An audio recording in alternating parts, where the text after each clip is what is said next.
आज detail cover करेंगे हम लोग क्लास 7 रेस्पिरेशन इन ऑर्गेनिज्म का बायो का चैप्टर ये। इसमें मैं बताने वाला हूँ इसका इंट्रोडक्शन स्टैंड क्या क्या होता है। इसका पार्ट 1 है, बाकी पार्ट बाद में अपलोड कर दूंगा मैं। तो इसे शुरू करते हैं। जितने भी लिविंग ऑर्गेनिज्म होते हैं उनकी रिक्वायरमेंट होती है एनर्जी, ताकि वो वेरियस वर्क फंक्शन कर सके। बहुत तरह के काम होते हैं वो उसके फूड प्रोडक्शन से, मसल से, न्यूट्रिएंट्स, ऑक्सीजन, CO2 जो रिलीज होता है, वाटर, ग्लूकोज डाइजेशन, ये सब वर्क, इतने सारे वर्क होते हैं तब एक बॉडी का रेस्पिरेशन सही से काम करता है। कोई भी चीज़ में से गड़बड़ा गया तो वो काम नहीं कर पाएगा फिर सही से। तो रेस्पिरेशन का जो परिभाषा होता है डिटेल, वो होता है कि it is a process to convert biochemical energy from nutrients into ATP। ATP का फुल फॉर्म होता है एडिनोसाइन ट्राइफॉस्फेट। मैं बाद में बताऊंगा ATP के पूरे डिटेल में अगले पार्ट में कवर कर दूंगा। फिलहाल इसमें मैं बताने वाला हूँ कि बायोकेमिकल एनर्जी यानी कि बॉडी के अंदर जो एनर्जी आपको चाहिए काम करने के लिए, न्यूट्रिएंट से जो आप खाने से लोगे, उसी को कहते हैं रेस्पिरेशन। ये एक प्रोसेस है।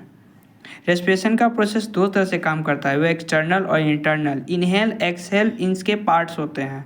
एक्सटर्नल का सिर्फ एक पार्ट है ये।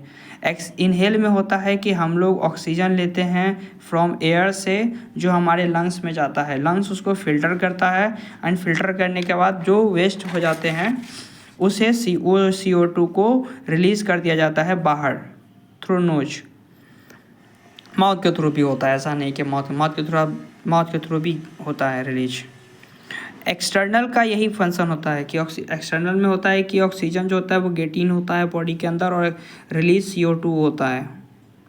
अब इंटरनल में होता है। इंटरनल को मैंने थोड़ा देर पहले बताया था कि ये बायोकेमिकल जो है वो एनर्जी को कन्वर्ट करता है। तो ये इसको हम एक भाषा में ये कह सकते हैं कि ये सेलुलर या बायोकेमिकल प्रोसेस होता है जो बॉडी के अंदर एनर्जी रिलीज़ करता है। बॉडी के अंदर में, इंटरनल यानी बॉडी के अंदर में वो जो है सो एनर्जी रिलीज़ करता है। ATP का मैंने फुल फॉर्म भी यहाँ दे दिया है, adenosine triphosphate. Detail next video में बताऊंगा मैं। और मैं बताने वाला इसमें एक और चीज़ कि अगर आप कोई खाना खाएं और वो खाना आपके बॉडी के अंदर जाएगा तो वो ब्रेक डाउन होगा, और ब्रेक डाउन होगा तो वो ग्लूकोज रिलीज़ करेगा। वो ग्लूकोज भी आपको रेस्पिरेशन के प्रोसेस से ही बॉडी के अंदर जाएगा, पूरे बॉडी में ब्लड में मिलेगा। रेस्पिरेशन का वर्क करने का मतलब हो गया कि आप सही से जीवित हैं। अगर रेस्पिरेशन सिस्टम में ज़रा सा भी गड़बड़ी हो जाएगा तो आदमी का जीवित रहना मुश्किल हो जाता है। इसमें मैं एक और चीज़ बताने वाला हूँ कि कैसे काम करता है। सपोज कीजिए कि ये आदमी का एक बॉडी है, तो उस स्ट्रक्चर में क्या है, ये ऑक्सीजन है जो गेट इन हो रहा है थ्रू बॉडी के अंदर में, और ये है हमारा लंग्स। ये एक तरह का फिल्टर ऑफ द बॉडी होता है। ये filter of the breathing points होता है हमारे बॉडी के अंदर में, जो रिब से कवर होता है, पसली से।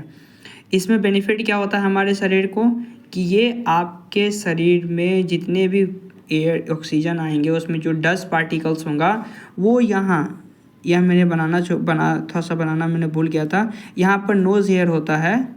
ये नोज़ हेयर जो होता है ना, ये नोज़ हेयर आपका एक तरह का जाली का काम करता है। ये डस्ट पार्टिकल्स के छोटे छोटे पार्टिकल्स को यहीं पर रोक लेता है ताकि नीचे में बॉडी के अंदर जो है सो वो ना जाए। क्या कहते हैं यार, ये क्या हुआ,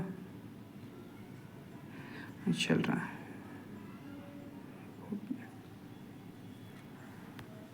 हाँ, तो मैं बता रहा था इसमें कि नोज़ हेयर जो होता है हमारे बॉडी का एक तरह का जाली होता है जो एयर के डस्ट पार्टिकल्स को यहाँ पे रोक देता है।